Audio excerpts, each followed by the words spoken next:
Bonjour et bienvenue à toi dans cette nouvelle vidéo. Aujourd'hui, on se retrouve dans une nouvelle vidéo sur la playlist Il était une fois le droit en 5 minutes. Aujourd'hui, on va parler d'une affaire qui est d'actualité, c'est l'affaire Britney Spears. Je pense que tu as déjà entendu parler de cette histoire, de cette chanteuse bien évidemment, qui est une chanteuse qui a fait un grand boom dans les années 2007-2008 et qui a donc été placée sous tutelle pendant plus de 13 ans.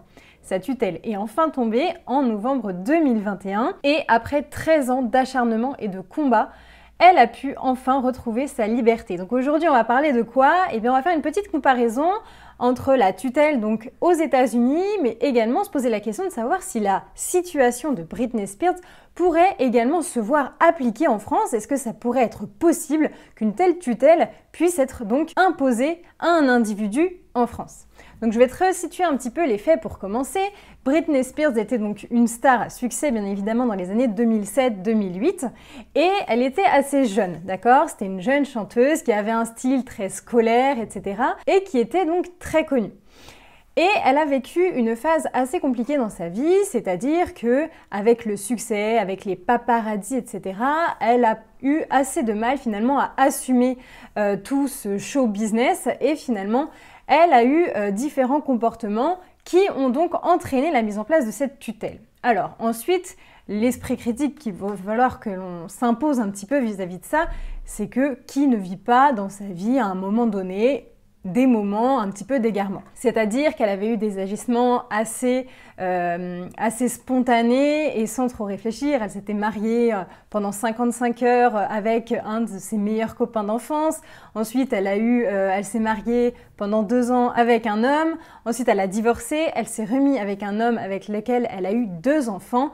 Et c'est pendant le divorce donc qu'elle était en train de vivre avec donc son deuxième époux qu'elle a décidé un jour de rentrer dans un coiffeur et de se raser la tête pour que les paparazzis la laissent tranquille, qu'elle soit incognito.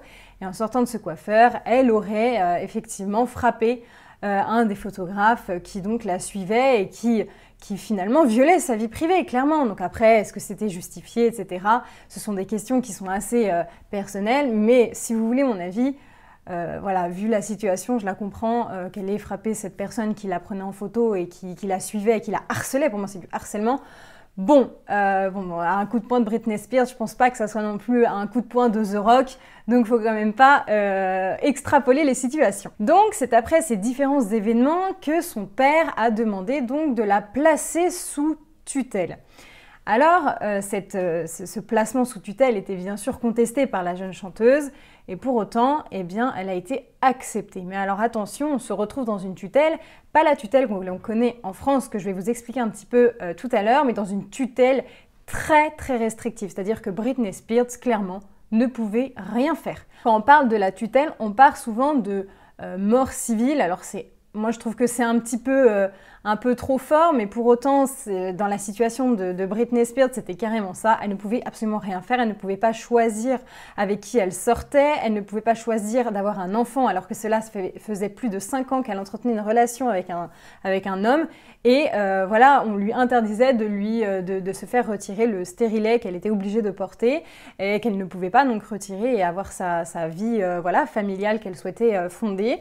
Elle ne pouvait même pas choisir, elle a exprimé devant le tribunal, devant la barre, qu'elle ne pouvait même pas choisir la couleur de sa cuisine, qu'elle ne pouvait pas avoir de téléphone portable, qu'elle ne pouvait pas faire de story Instagram pour parler à ses fans sans que cela soit contrôlé avant et validé par donc son père, parce que c'est son père qui a eu donc la tutelle de sa fille. Donc ça fait forcément jaser puisque la tutelle, déjà, on enlève la liberté clairement d'une personne et c'est son père qui avait donc la main mise sur sa fortune, sa vie, ses relations et en plus de ça, il était payé pour être donc le tuteur de sa fille, 130 000 $ par mois. Donc, si on peut parler d'abus, oui, on peut parler d'abus, ça c'est certain. Il y a eu beaucoup de manifestations qui se sont révélées aux États-Unis, notamment à Los Angeles, Free Britney, c'était le mouvement Free Britney, où les fans clairement demandaient la libération de cette pauvre femme, parce qu'elle n'était pas en prison, mais pour autant c'était tout comme, elle ne pouvait rien faire. Donc elle était enfermée dans une tour dorée, ou voilà, dans sa maison, mais elle ne pouvait même pas choisir quand est-ce qu'elle voyait ces 2 garçons qu'elle avait eus d'un précédent union. Donc c'est quand même particulièrement strict et sévère. Et d'ailleurs, elle ne pouvait même pas choisir son avocat. C'était son père qui avait choisi son avocat. Donc vous voyez, en termes de procédure, en termes de liberté, de respect des libertés fondamentales ici, on est quand même très très loin de la France. En effet, en France, si on fait un petit topo, la tutelle, elle est régie à l'article 440 du Code civil et suivant, et c'est la mesure la plus stricte qu'il existe pour donc protéger ce que l'on appelle les majeurs protégés. Avant, on appelait ces personnes les incapables. Bon, c'est plus politiquement correct, donc bien sûr, maintenant on parle de majeurs protégés. Et cette mesure, c'est la plus stricte. C'est-à-dire qu'il existe 4 mesures de protection, les principales. Donc on va avoir la sauvegarde de justice, le mandat de protection future, la curatelle, et ensuite on va avoir la tutelle, qui ne peut être attribuée que si les 3 autres catégories ne peuvent pas satisfaire finalement la protection de la personne. Donc on est quand même dans un schéma qui est très différent du schéma américain, qui ne semble pas avoir finalement ce strat en fait. Il existe la tutelle, pour autant, est-ce qu'il y a d'autres formes de protection?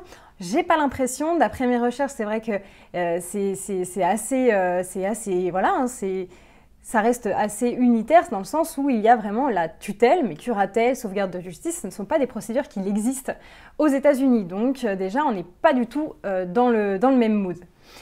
En ce qui concerne la tutelle en France, ensuite, c'est très strict, il faut respecter une procédure, c'est-à-dire que certes, la personne, le majeur protégé peut demander d'être mis sous tutelle, mais il peut y avoir également son conjoint, une personne de sa famille. Dans le cas de Britney Spears, c'est son père qui avait demandé donc la tutelle. En France, ça aurait été possible, donc là, on serait sur un même schéma. Pour autant, le juge demande bien évidemment d'avoir un certificat médical qui atteste de l'incapacité totale de la personne, du majeur protégé, à finalement satisfaire ses besoins personnels, à se protéger lui-même. Donc ici, finalement, il aurait fallu dresser un certificat médical. Donc dans la situation de Britney Spears, quand elle a été placée sous tutelle, elle était en dépression. Donc, il aurait fallu qu'elle soit suivie par un médecin qui donc atteste de son incapacité. Pour autant, est-ce que c'était suffisamment grave pour qu'elle ne puisse pas avoir son propre téléphone portable, choisir la couleur de sa cuisine, voir ses enfants? Là, on commence à tâtonner et à voir finalement une grande disparité entre le droit français et le droit américain. En effet, c'est le juge en France qui choisit d'ailleurs le médecin, d'accord? Parce qu'évidemment, il pourrait y avoir des petits pots de vin en se disant, bah voilà, je vais payer un médecin qui va attester que telle personne n'est plus viable finalement pour que je puisse avoir la tutelle.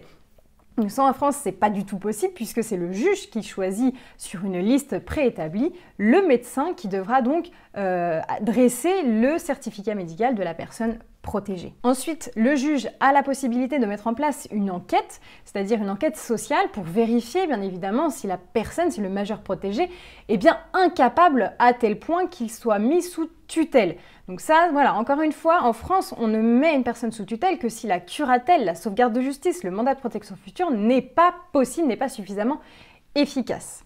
Enfin, une grande différence qu'on va donc avoir avec le cas de Britney Spears qui a été donc placée sous tutelle pendant 13 années, c'est qu'en France, on ne peut mettre une personne sous tutelle que pendant 5 années. Bien évidemment, c'est renouvelable. Pour autant, il y a un temps qui est posé, d'accord, dans le Code civil, c'est 5 ans. Et là, dans le cas de Britney, elle a été mise sous tutelle pendant 13 années consécutives, bien qu'elle ait demandé de sortir de cette tutelle, qui ne lui a pas été accordée avant 13 ans.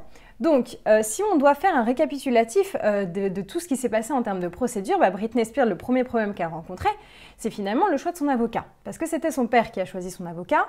Alors, est-ce que son avocat, commis d'office, était suffisamment pointu ou est-ce qu'il n'était pas payé par le père de Britney pour finalement défendre pas totalement de façon honnête sa cliente? C'est tout à fait possible. Ensuite, Britney a obtenu finalement le choix de son avocat en juin 2021. Donc là, elle a pu faire appel à un très bon avocat qui est un avocat de star très connu à Los Angeles, qui donc l'a soutenu et qui a donc posé une nouvelle demande de changement de tuteur, parce que c'était vraiment ça le point crucial, c'était de changer ce tuteur qui était son père et qui avait une mainmise sur la fortune de sa fille, qui s'élève je crois à 60 milliards de dollars, un truc comme ça, et qui avait vraiment la mainmise, clairement, il se servait dans ce portefeuille qu'elle ne pouvait pas toucher alors que c'était bien elle qui les avait gagnés. Donc en France, c'est vrai qu'on peut pas, c'est très compliqué d'imaginer une telle situation qui puisse s'appliquer parce que au vu de la jurisprudence, au vu vraiment de ces dernières années sur la protection de la personne vulnérable en ce qui concerne donc ces procédures curatelle et tutelle, c'est particulièrement encadré et de plus le tuteur a des obligations. Donc là je vais te renvoyer ma petite vidéo où je parle tout simplement de la tutelle en France, mais le tuteur a des obligations et se doit chaque année de faire un relevé auprès du juge pour prouver sa bonne foi également, son bon travail, sa bonne administration des biens donc de la personne protégée. Donc voilà ce que je pouvais te dire sur le cas de Britney Spears aux États-Unis. Donc clairement, c'est une personne qui maintenant, elle est libre depuis donc novembre 2021. Elle n'est plus sous tutelle et elle peut donc faire sa vie, mais pendant 13 années, elle était enfermée dans une tutelle. Et c'est assez impressionnant de voir que cette histoire, en fait, elle est possible de nos jours, en 2021, dans des pays qui sont quand même très développés et qui sont quand même axés sur les droits humains. Mais là, il y a eu un boycott, il y a vraiment eu une grosse affaire autour de tout cela. Mais je voulais t'expliquer finalement si en France, on pourrait connaître une telle histoire, mais ça semble un petit peu difficile au regard de différents critères que j'ai pu, arguments que j'ai pu t'énoncer. En France, c'est quand même particulièrement protégé. Voilà, si tu as aimé cette vidéo, n'hésite pas à liker, à partager et puis aussi à t'abonner à ma chaîne YouTube. Et puis on se donne très vite rendez-vous dans une prochaine vidéo de la playlist Il était une fois le droit en 5 minutes. Et puis moi je te dis à bientôt!